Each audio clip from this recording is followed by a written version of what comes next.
മഹാനായ മൂസാ നബി അലൈഹിസ്സലാം ഫിർഔനിന്റെ കൊട്ടാരത്തിൽ പോയത് രണ്ട് കാര്യങ്ങൾക്ക് വേണ്ടിയാണ്. ഒന്ന്, ഫിർഔനെ നന്നാക്കണം. മറ്റൊന്ന്, ഇസ്രയേൽ ജനതയെ മോചിപ്പിക്കണം. അല്ലാതെ ഫിർഔനെ വധിക്കലോ സ്ഥാനഭ്രഷ്ടനാക്കലോ ഒന്നും മൂസാ നബിയുടെ ലക്ഷ്യം ആയിരുന്നില്ല. വിശുദ്ധ ഖുർആൻ സൂറത്തു ത്വാഹായിൽ പറയുന്നുണ്ട്, ഇദ്ഹബ ഇലാ ഫിർഔന ഇന്നഹു തഗാ. ഹാറൂൻ നബിയോടും മൂസാ നബിയോടും അള്ളാഹു പറഞ്ഞത്, നിങ്ങൾ രണ്ടുപേരും ഫിർഔൻ വഴികേടിലാണ്, അതുകൊണ്ട് തന്നെ അവനിലേക്ക് നിങ്ങൾ പോകണം. തഗ എന്ന് പറയുന്ന വാക്കിൽ നിന്നാണ് താവൂത്ത് എന്ന് പറയുന്ന പദമുണ്ടായത്. അഥവാ ദൈവങ്ങൾക്ക് പറയുന്ന പേരാണ് താവൂത്ത്. ഫിർഔനെ സംബന്ധിച്ചിടത്തോളം ദൈവമാണ് എന്ന് വാദിച്ചിരുന്ന ഒരാളാണ്. അതുകൊണ്ട് തന്നെ തഗ, അവൻ വഴിവിട്ടു പോയിരിക്കുന്നു, പരിധിക്ക് അപ്പുറത്തേക്ക് എത്തിയിരിക്കുന്നു. ഫഖൂല ലഹു ഖൗലൻ ലയ്യിന. രണ്ടുപേരോടും അള്ളാഹുവിൻ്റെ ശക്തമായ നിർദ്ദേശം, നിങ്ങൾ രണ്ടുപേരും മയത്തിൽ വേണം സംസാരിക്കാൻ. ഒരു പ്രബോധകൻ ഉണ്ടാകേണ്ട ഏറ്റവും പ്രധാനപ്പെട്ട വിഷയം അതാണ്. ഗുരുതരമായ തെറ്റുകൾ ചെയ്ത, ദൈവമാണെന്ന് വാദിച്ചു, പ്രവാചകന്മാരെ കളവാക്കി, ഒരു വിഭാഗത്തെ ഷണ്ഡീകരിച്ചു, ആൺകുട്ടികളെ കൊല ചെയ്തു, നാട്ടിൽ ഫിത്നയും ഫസാദും ഉണ്ടാക്കി, അഹങ്കാരത്തിൻ്റെ മൂർത്തീഭാവമായി, ഇതെല്ലാം ഉണ്ടായിരിക്കവേ ആ ഫിർഔനോട് സംസാരിക്കാൻ രണ്ട് പ്രവാചകന്മാരോടും അല്ലാഹ് പറഞ്ഞത് മയമായി സംസാരിക്കാനാണ്. അതുകൊണ്ടുണ്ടാകുന്ന ഗുണം ലഅല്ലഹു യതദക്കറു ഔ യഖ്ഷ. ഒന്നുകിൽ അവന് ബോധം വീഴും, അല്ലെങ്കിൽ അവൻ ഭയപ്പെടും. ആ സമയത്ത് സഹജമായി മൂസാ നബി അലൈഹിസ്സലാം ഹാറൂൻ നബിയും അള്ളാഹുവിനോട് പറഞ്ഞത്, റബ്ബന ഇന്നന നഖാഫു അൻ യഫ്റുത അലൈന ഔ അൻ യത്ഗ.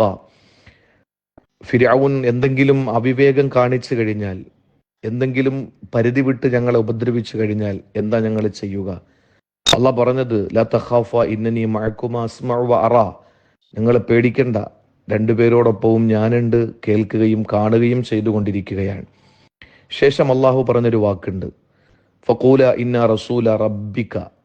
രണ്ട് തവണ ഖുർആനിൽ, ഈ അധ്യായത്തിൽ രണ്ട് തവണ ഫിർഔനോട് മൂസാ നബി സംസാരിക്കുന്ന ഭാഷയിൽ നിന്റെ റബ്ബിന്റെ ദൂതനാണ്. മൂസാ നബിയുടെയും ഹാറൂൻ നബിയുടെയും റബ്ബെന്നല്ല പറഞ്ഞത്. റബ്ബാണ് എന്ന് വാദിക്കുന്ന ഫിർഔനിന്റെ റബ്ബാണ് എന്ന് തന്നെ പറയണം. ഇന്ന റസൂല റബ്ബിക, ഫിർഔനെ നിന്റെ റബ്ബിന്റെ ദൂതന്മാരാണ് ഞങ്ങൾ. പിന്നീട് പറഞ്ഞത്, ജിഅനാക ബി ആയത്തിൻ മിൻ റബ്ബിക്, നിന്റെ നാഥനിൽ നിന്നുള്ള ദൃഷ്ടാന്തവുമായിട്ടാണ് ഞങ്ങൾ ഇവിടെ വന്നിരിക്കുന്നത് എന്ന് പറഞ്ഞു. അധികാരത്തിൻ്റെ അപ്പകഷ്ണങ്ങൾക്ക് വേണ്ടി അവരുടെ ആഭാസത്തരങ്ങൾക്ക് ചേർന്ന് നിൽക്കാതെ മൂസാ നബിയും ഹാറൂൻ നബിയും പറഞ്ഞൊരു വാക്ക് സൂറത്ത് ത്വാഹ 47 സൂക്തം, വസ്സലാമു അലാ മൻ ഇത്തബഅൽ ഹുദ. നിനക്ക് രക്ഷയുണ്ടെന്നോ അല്ലെങ്കിൽ നിനക്ക് നീയാണ് സർവസ്വവും എന്നോ ഒന്നും പറയാതെ, ആരാണോ ഹുദയെ പിൻപറ്റുന്നത് അവർക്കാണ് സർവ ഗുണങ്ങളും സംരക്ഷണവും ഉള്ളത് എന്ന് മൂസാ നബി പറയുന്നതിലൂടെ ഭരണാധികാരികളെ സുഖിപ്പിക്കുന്ന ഒരു സാഹചര്യത്തിൽ നിന്ന് മൂസാ നബി എങ്ങനെ പ്രബോധനം ചെയ്യണമെന്ന് പഠിപ്പിക്കുകയാണ്. ഇവിടെ ഫിർഔൻ ആ സന്ദർഭത്തിൽ ഉപയോഗിച്ചൊരു തന്ത്രം, ഈ ദഅവത്തിന് മാർഗതടസ്സം ഉന്നയിച്ചുകൊണ്ട്, അതിന് തടസ്സം നിന്നുകൊണ്ട് ഫിർഔൻ ചോദിച്ചൊരു ചോദ്യം, നിന്റെ കാരണവന്മാരെ പറ്റി നിന്റെ അഭിപ്രായം എന്താണ്? ഖാല ഫമാ ബാലുൽ ഖുറൂനിൽ ഊല. നിന്റെ പിതാക്കന്മാരെ സംബന്ധിച്ച് നിനക്ക് എന്താ പറയാനുള്ളത്? അവർ പിഴച്ചെന്നോ, അല്ലെങ്കിൽ അവർ പ്രശ്നക്കാരാണെന്നോ, അല്ലെങ്കിൽ അവർ നിരപരാധികളാണെന്നോ, അപരാധികളാണെന്നോ, എന്താണ് നിന്റെ അഭിപ്രായം? മൂസാ നബി അവർ നല്ലവരാണെന്നോ അവരാണെന്നോ ഒന്നും പറയാതെ, ഖാല ഇൽമുഹാ ഇൻദ റബ്ബി ഫി കിതാബ്, അള്ളാഹുവിൻ്റെ അടുക്കൽ അവൻ്റെ ഗ്രന്ഥത്തിൽ അവരെ സംബന്ധിച്ചുള്ള അറിവ് അള്ളാഹുവിന് മാത്രമേ ഉള്ളൂ എന്ന് പറഞ്ഞു. മനസ്സിലാക്കേണ്ട മറ്റൊരു പ്രധാനപ്പെട്ട കാര്യം, മർദ്ദിത സമൂഹത്തിനു വേണ്ടി പോരാടിയ മഹാനായ മൂസാ നബിക്കും ഹാറൂൻ നബിക്കും മർദ്ദിത സമൂഹത്തിൽ നിന്ന് രണ്ടു കൂട്ടം ആളുകൾ ഒഴിഞ്ഞു മാറി എന്നുള്ളതാണ്. ഒന്ന്, സുഖിയന്മാരായ ഭൗതിക ആസക്തി മൂത്തുപോയ ഒരു വിഭാഗമാണ്. മൂസാ നബി ഏതൊരു സമൂഹത്തിൻ്റെ സുരക്ഷിതത്വത്തിനും രക്ഷയ്ക്കും വേണ്ടി പ്രവർത്തിച്ചോ, ആ സമൂഹത്തിൽ നിന്ന് രണ്ടു കൂട്ടം ആളുകൾ മാറി നിന്നു. അതിൽ ഒന്ന്, ഇന്ന ഖാറൂന കാന മിൻ ഖൗമി മൂസ ഫബഗ അലൈഹിം. വിശുദ്ധ ഖുർആനിൽ കാണാം, ഈ ഖാറൂൻ എന്ന് പറയുന്ന സമ്പന്നൻ, അയാൾ ഭൗതിക ആസക്തിയിൽ ആണ്ടുപോയ ഒരാളാണ്. അദ്ദേഹം ഭൗതികമായ ആഗ്രഹങ്ങൾക്ക് വേണ്ടി ജീവിച്ചവനാണ്. അവൻ മൂസാ നബിയുടെ ജനതയിൽപ്പെട്ടതാണ്. ഫബഗ അലൈഹിം, അവൻ പിഴച്ചുപോയി എന്ന് ഖുർആൻ. ഫിർഔനെ സംബന്ധിച്ച് ത്വഗ എന്നും ഖാറൂനെ സംബന്ധിച്ച് ബഗ എന്നുമാണ് വിശുദ്ധ ഖുർആനിൽ അല്ലാഹു തആല പറഞ്ഞത്. അതൊരു വിഭാഗം.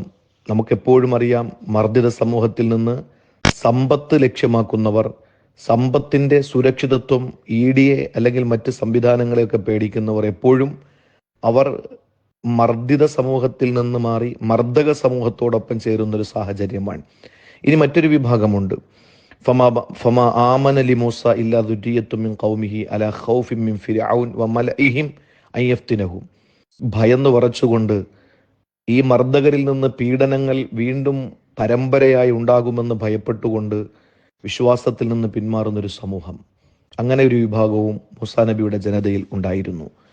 എന്നാൽ ഈ രണ്ട് വിഭാഗം ആളുകളെയും അല്ലാഹു തആല മൂസാ നബിയുടെ ജനതയിൽപ്പെട്ട അഥവാ മർദ്ദിത സമൂഹത്തിൽപ്പെട്ട പീഡന പർവ്വങ്ങൾ ഏറ്റുവാങ്ങിയ വിഭാഗത്തിൽപ്പെട്ട അടിമയാക്കപ്പെട്ടിരുന്നൊരു വിഭാഗത്തിൽ നിന്ന് സാമ്പത്തിക ലാഭത്തിനും അല്ലെങ്കിൽ ഭൗതികമായ എന്തെങ്കിലും ഭയത്തിൻ്റെ പേരിൽ മർദ്ദക സമൂഹത്തോടൊപ്പം അഥവാ പീഡിപ്പിക്കുന്ന സമൂഹത്തോടൊപ്പം ചേർന്ന് നിന്ന ഒരു സാഹചര്യം ഉണ്ടായിട്ടുണ്ട് എങ്കിൽ അള്ളാഹുവിൻ്റെ ഖുർആൻ സൂറത്ത് തഹരീമിലും അതുപോലെ സൂറത്ത് ഗാഫിറിലും പരിചയപ്പെടുത്തുന്ന രണ്ട് പേർ, അവർ ഈ പറയപ്പെടുന്ന കോപ്റ്റിക്കുകൾ അഥവാ ഖിബ്തികൾ, ഫിർഔനിന്റെ ആഹ്ലുകാരിൽപ്പെട്ട മർദ്ദക സമൂഹത്തിൽപ്പെട്ട അക്രമകാരികളിൽപ്പെട്ടിരുന്ന രണ്ടു പേര് പീഡിത മർദ്ദിത സമൂഹത്തോടൊപ്പം ചേർന്ന് നിന്നു, ഇസ്രയേലിനോടൊപ്പം ചേർന്ന് നിന്നു എന്നുള്ളതാണ്.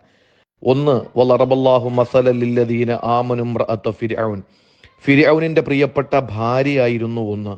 കൂടെ കിടന്ന ഭാര്യ വിശ്വാസത്തിൽ അധിഷ്ഠിതമായ ജീവിതം നയിച്ചു. രണ്ടാമത്തേത് ഖുർആൻ പറയുന്നത് വഖാല റജുലുൻ മുഅ്മിനുൻ മിൻ ആലി ഫിർഔന യക്തുമു ഈമാനഹു അതഖ്തുലുന റജുലൻ അൻ യഖൂല റബ്ബി അല്ലാഹ്. ഫിർഔനിന്റെ ആലിൽപ്പെട്ട പിതൃ സഹോദരന്റെ മകൻ, ഫിർഔനിന്റെ പിതാവിന്റെ സഹോദരന്റെ മകൻ പോലും പ്രവാചകൻ മൂസാ നബിയെ കൊണ്ട് വിശ്വസിക്കുന്ന സാഹചര്യം ഉണ്ടായി. അപ്പോൾ ഒരു വിഭാഗം ആളുകൾ ഭയന്നുകൊണ്ട് ഈമാനിൽ നിന്ന് വ്യതിചലിക്കുമ്പോൾ, അല്ലെങ്കിൽ ഒരു വിഭാഗം ഭൗതിക ആസക്തിയിൽ ആണ്ടുപൂണ്ട് വിശ്വാസത്തിൽ നിന്ന് പിന്മാറുമ്പോൾ, അല്ലാഹു തആല അവിശ്വാസത്തിന്റെ കോട്ടകൊത്തളങ്ങളിൽ നിന്ന് അല്ലാഹു തആല കൊണ്ടുവന്ന് സംരക്ഷിക്കുമെന്നതിന് ഇതിലപ്പുറം തെളിവ് നമുക്ക് വേറെ അന്വേഷിക്കേണ്ട കാര്യമില്ല.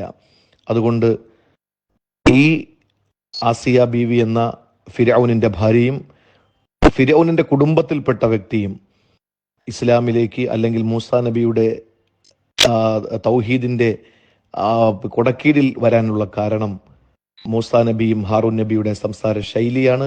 ഖൂല ലഹു ഖൗലൻ ലയ്യിന, മയമായിട്ടുള്ള സംസാരമായിരുന്നു എന്നതാണ്.